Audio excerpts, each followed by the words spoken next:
ಆಚಾರ್ಯ ಶ್ರೀ ಕುಂದರು ಜೀವಾಧಿಕಾರದ ಗಾಥ ಸಂಖ್ಯೆ 58, 59, 60 ಈ 3 ಗಾಥೆಗಳನ್ನ ಒಂದೇ ಸಲ ಹೇಳಲಿದ್ದಾರೆ, ಕೇಳ್ರಿ.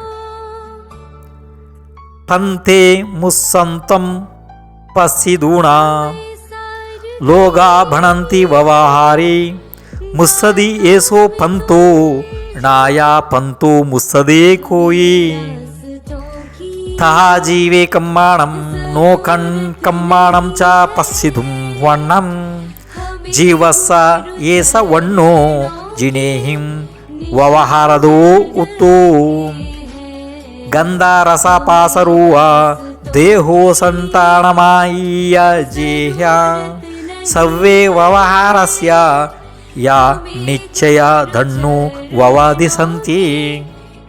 ಇದು 3 ಗಾಥೆಗಳು ಆದವು.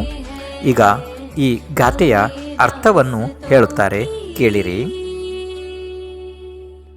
ಹೇಗೆ ದಾರಿಯಲ್ಲಿ ಹೋಗುತ್ತಿರುವ ವ್ಯಕ್ತಿಯ ಸುಲಿಗೆ ಆದುದನ್ನು ನೋಡಿ ವ್ಯವಹಾರಿ ಜನರು ಹೇಳುತ್ತಾರೆ, ಈ ದಾರಿಯು ಸುಲಿಗೆ ಮಾಡುತ್ತದೆ ಎಂದು. ನಿಶ್ಚಯದಿಂದ ವಿಚಾರ ಮಾಡಿದರೆ ಯಾವ ದಾರಿಯೂ ಸುಲಿಗೆ ಮಾಡುವುದಿಲ್ಲ, ಹೋಗುವ ದಾರಿಕಾರರೇ ಸುಲಿಗೆ ಮಾಡುತ್ತಾರೆ.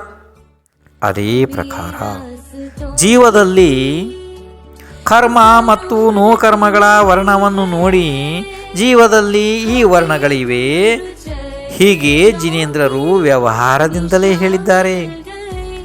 ಈ ಪ್ರಕಾರ ಗಂಧ, ರಸ, ಸ್ಪರ್ಶ ಮತ್ತು ರೂಪ, ದೇಹ, ಸಂಸ್ಥಾನ ಇತ್ಯಾದಿಗಳು ಇವು ಎಲ್ಲವುಗಳು ವ್ಯವಹಾರದಿಂದಲೇ ಇವೆ. ಹೀಗೆ ನಿಶ್ಚಯವನ್ನು ನೋಡುವಂತಹ ತೀರ್ಥಂಕರರು ಅಂದರೆ ಜಿನದೇವರು ಹೇಳಿದ್ದಾರೆ.